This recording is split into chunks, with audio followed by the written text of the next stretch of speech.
nature, but follow the idea of God. And this is what Elijah did. In all the ways as the Lord was commanding Elijah, he acknowledged that God is the one that is in control. That God is the one that will provide. That God is the one that is God of sufficient. And that I'm going to depend on this God. I don't know what you are going through right now. But I want you to have the attitude of depending on God. For your resources, for your sources, for what you want to do. I'm not going to bring my own experience into this picture because I've done this and I've seen what God has done. But I want us to go into the Bible so that you will see for yourself somebody that depended on God, that trusted God, that obeyed God. And as he did so, in the time of famine, he was being fed. In this time that we are in right now because of COVID, a lot of people are out of job. A lot of people right now don't have 3 square meals. A lot of people don't even know how they're going to pay mortgage, how they're going to pay rent. But if you could draw from what Elijah did, the Lord has spoken to you, has given you instruction. Are you following it? If you follow the instruction as the Lord is teaching you, then you will eat the good of the land. And this is where the story of Elijah, that's why I say, I'm going to use the story of Elijah in this instance to teach us how to depend on God of sufficient. The title of the message I'm bringing live right now is Depending on God of Sufficient. In the Proverbs 3 verse 6 I'm reading, it says, in all thy ways acknowledge him and he shall direct thy path. And this is what Elijah did. So now let us go back into that 1 Kings chapter 17 that I was reading. Before I go into Proverbs 3 verse 5 and 6, I was already in verse 4 of 1 Kings. And I will continue reading. And it shall be that thou shalt drink of the brook, and I have commanded the ravens to feed thee there. So the Lord commanded the raven. But look at what Elijah did. Let's read verse 5 going forward. So he went. Who went? Elijah went and did according unto the word of the Lord. You see, he did not cut corners. As the Lord instructed him, this man did. So he went and did according unto the word of the Lord. For he went and dwelt by the brook Cherith, that is before Jordan. So this man went and lived by that brook.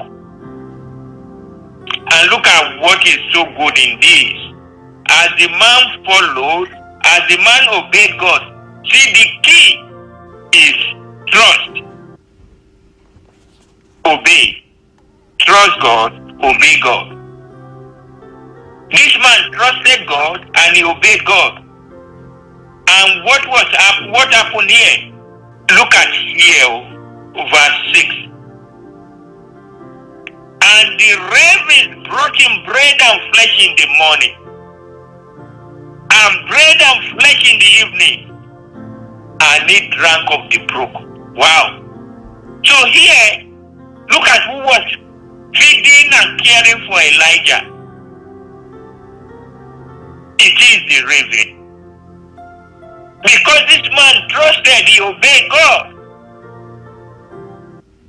An animal called raven is the one that is caring and feeding him. So now I want us to now put ourselves in that picture. Has the Lord spoken to you to do something? Have you done it? When the Lord tells you to do something, it might look stupid. It might not make sense. But the one that told you to do it has already finished it before he told you to do it.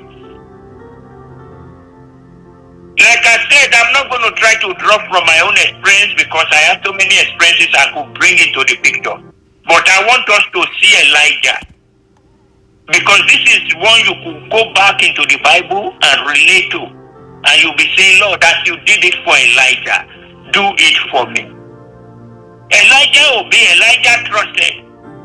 Lord, I am trusting in you and I am obeying you. See, when the Lord told Elijah to do this, he came with a submissive heart. Today, as you are hearing me, I want you to go before God with a submissive heart and say, Lord, help me as submit myself to your authority today for my blessing. See, because Elijah submitted himself to God with a submissive heart, he was able to detect God's leading. See, until you know how to submit to God with a submissive heart, you will not know how to go. That's why I said when we go and we look into this word and see how Elijah did, we're going to be learning so much from it. See, Elijah gets on board with the direction the Lord wants him to go. As you are listening to me, I want you this day to get on board with the direction the Lord wants you to go. The Lord has given you direction. Are you following it? The reason things are not going the way you want it to go is because you are not following the direction God has given you. What did Elijah do? He obeyed. And when he obeyed, there was fulfillment. As you are listening to me this morning, I want us to learn the lesson of obedience. See, obedience is the word which freedom and fulfillment hangs on. That goes for you, that goes for me, that goes for all of us. Once you learn to obey, there will be harmony between you and God. There will be fulfillment. You will be victorious in all that you're planning to do. And this is what God of sufficiency will do for you if you could learn to trust, if you could learn to obey Him, if you could learn to be submissive unto Him, as Elijah did. Because Elijah did that, he was being fed and he was being cared for by the raven. And I'm going to continue reading. And the ravens brought him bread and flesh in the morning, and flesh and bread in the evening, and he drank of the brook. But then